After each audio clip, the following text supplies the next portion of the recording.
मृदुलाच किचनमध्ये तुम्हा सर्व खवयांचं पुनश्च स्वागत आहे।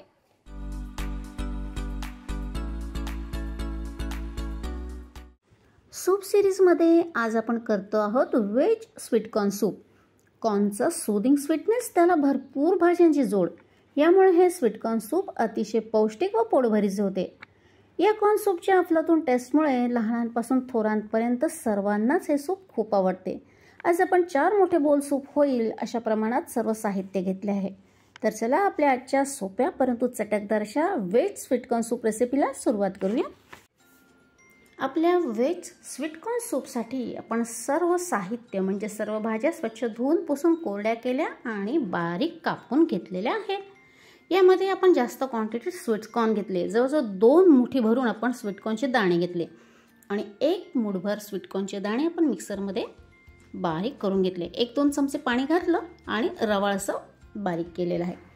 इतर भाज्या म्हणाल तर कॅरेट म्हणजे आपण गाजर घेतलेला आहे, कांदा पातीचा पांढरा भाग असा बारीक कापून घेतला आहे, शिमला मिरची घेतलेली आहे, कोबी घेतलेली आहे, फ्रेंच बीन्स घेतलेला आहे आणि त्याचबरोबर कांदा पातीचा हिरवा भाग देखील आपण छान बारीक कापून घेतलेला आहे।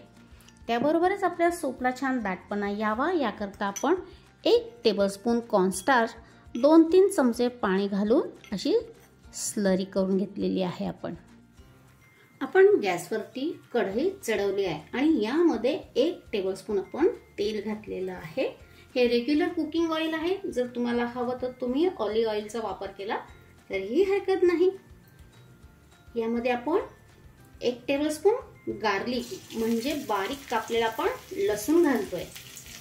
गॅसची फ्लेम आता आपण मीडियम केलेली आहे आणि त्याचबरोबर 1 टेबलस्पून आपण जिंजर म्हणजे आलं म्हणजेच अद्रक ते आपण ग्रेट करून घेतलेलं आहे। आपल्याला हे फार परतायचं नाही काही सेकंद, थोडंसं सॉफ्ट झालं पाहिजे एवढंच। आणि यावरच आता आपण हा कांदा पातीचा म्हणजे स्प्रिंग अनियनचा जो पांढरा भाग आपण कापून घेतलाय ना तो घालतोय। मीडियम फ्लेम वरती अर्धा मिनिट आपण हे परतून घेऊयात। यानंतर आपण यामध्ये 2 हिरव्या मिरच्या बारीक कापून घेतल्या आहेत त्या घालतोय। मुलांसाठी करणार असाल तर मिरचीचं प्रमाण थोडं कमी ठेवा। आणि बस आता यावर आपण घेतलेल्या सर्व भाज्या ज्या आपण कापून घेतल्यात ना त्या घालतो आहोत। गॅसची फ्लेम सध्या आपण मीडियम केली आहे ह्या भाज्या घालेपर्यंत।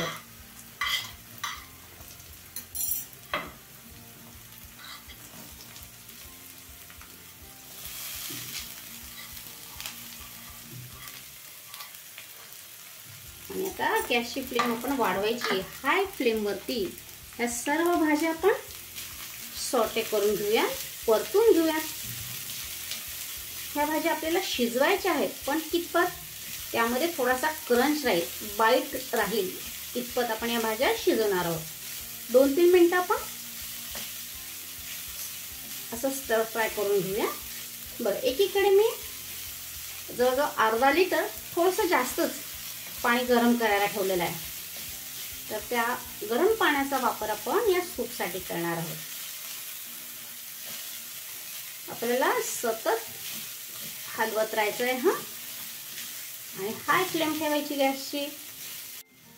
2-3 मिनिटांनंतर आपण यामध्ये बारीक करून घेतलेले मिक्सरवरती बारीक केले ना आपण ते कॉर्न्स घालूया।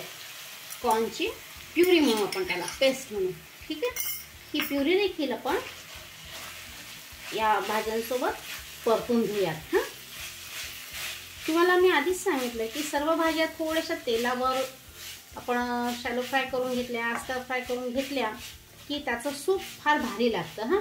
नुसतं पाण्यात शिजवलं ना तर जरा पानसट लागतं। तर आपण अजून 1-2 मिनिटं हे सर्व व्हेजिटेबल्स आणि प्युरी सॉटे करून घेऊयात। बघा, भाज्या आपण छान सॉटे करून घेतलेल्या आहेत।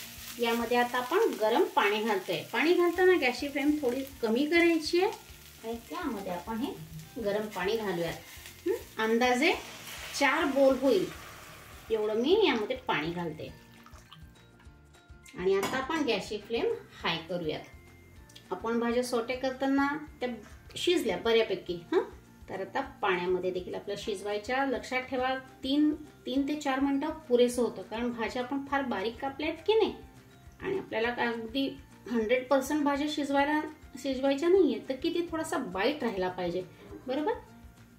तर 85 to 90% आपण ह्या भाज्या शिजवून घेणार आहोत. बरं, पाणी घातलं. यानंतर आपण यामध्ये चवीनुसार मीठ घालतोय. सीझनिंग करून घेऊयात आपण. तुम्ही तुमच्या चवीने मीठ घाला. त्याचबरोबर आपण 1 टीस्पून ब्लॅक पेपर पावडर घातली. तुमच्याकडे असेल तर तुम्ही व्हाईट पेपर पावडर घातली तरीही चालेल. तुम्ही तुमच्या चवीनुसार मीठ किंवा तिखटपणा आणण्यासाठी तिखट किंवा मिरे पावडर जे असेल ते तुम्ही तुमच्या चवीनुसार घालत चला. आता आपण याला छान उकळी येऊ देऊया आणि 2-3 मिनिटं छान खळखळून हे सूप उकळून घेऊयात. गेले 3-4 मिनिटं झाली आहेत. आपलं हे सूप छान उकळतंय. तर मी जरा त्याची टेस्ट बघते. एक मीठ बरोबर आहे का आणि दुसरं म्हणजे भाज्या ज्या आपल्याला हव्या तशा शिजल्यात का ते आपण चेक करूयात. परफेक्ट, भाज्या आपल्याला हव्या तितपतच शिजलेल्या आहेत. थोडासा क्रंच त्यामध्ये बाकी आहे. तर आता गॅसची फ्लेम आपण थोडीशी कमी करूयात आणि या सूपला छान चटकदार चव यावी म्हणून आपण यामध्ये 1 टीस्पून व्हाईट व्हिनेगर घालतो आहोत. जर व्हिनेगर नसेल तर तुम्ही लिंबाचा रस घालू शकता. हे बघा, तसं सूप तर तयार आहे आपलं. पण रेस्टॉरंट स्टाईल ते कसं अगदी गाढ असतं, घट्ट असतं की नाही, तर तसा दाटपणा घट्टपणा येण्यासाठी यामध्ये आपण जी स्लरी करून ठेवली ना तर ती घालणार आहोत. बरं, एकदम सगळी घालायची नाही. थोडी स्लरी घालायची आणि चेक करायचं सूप कितपत दाट झालं. नसता काय होतं, अतिशय दाट होऊन जातं सूप आणि कधी कधी गोळे सुद्धा सूपमध्ये पडू शकतात. तर आपण यामध्ये घेतलेल्या स्लरीतील थोडंसं आपण घालूयात. गॅसची फ्लेम आपण हाय केलेली आहे आणि मग चेक करूयात कितपत दाट झालंय ते. परफेक्ट.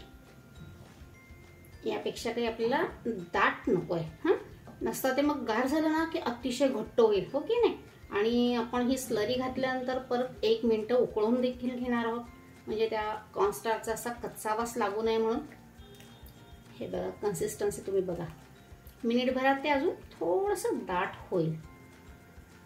आपण 1 मिनिटभर छान उकळी देऊन घेऊयात. बघा, छान उकळी आलेली आहे कॉर्नस्टार्च घातल्यानंतर देखील. मिनिटभर झालंय उकळून. आता आपण गॅस बंद करूया आणि यामध्ये आता शेवटी घालूया 1 चमचा बटर आणि त्याचबरोबर आपला स्प्रिंग अनियनचा ग्रीन पोर्शन म्हणजे हिरवी कांदा पात जी आपण अगदी छान बारीक कापून घेतली आहे ना ती. बस, आपलं गरमागरम स्वीट कॉर्न, नुसतं स्वीट कॉर्न नाही तर काय, veg sweet corn soup ready आहे. तर आपण सर्व करून घेऊयात.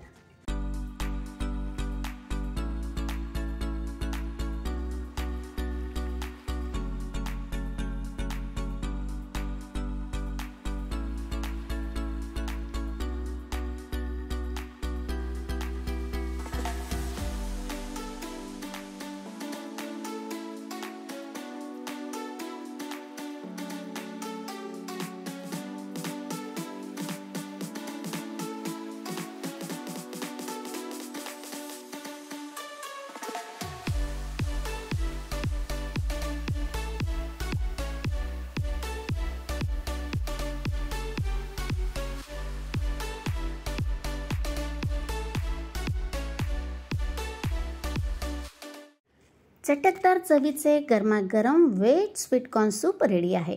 रेस्टॉरंट्समध्ये टीनमधील फ्रोझन स्वीटकॉर्न पाण्यात शिजवून सूप बनवून देतात. त्यामुळे ते सूप फार पांचट लागते, शिवाय महागही मिळते. पण आज मात्र आपण या सूपमध्ये स्वीटकॉर्नच्या बरोबरीने भरपूर भाज्या घातल्या आहेत. त्यामुळे आपले सूप पौष्टिक तर झाले आहेच, शिवाय black pepper powder, vinegar, butter घालून सूप चविष्ट होईल याची देखील काळजी घेतली आहे. त्यामुळे सर्वजण खुशीने सूपचा आनंद घेतील. तेव्हा खवय्यांनो, आपली आजची रेसिपी आजच ट्राय करा व थंडीचा मनमुराद आनंद घ्या. चला, अशीच चटकदार सूप रेसिपीसह लवकरच भेटूया. तोपर्यंत खूप खूप धन्यवाद.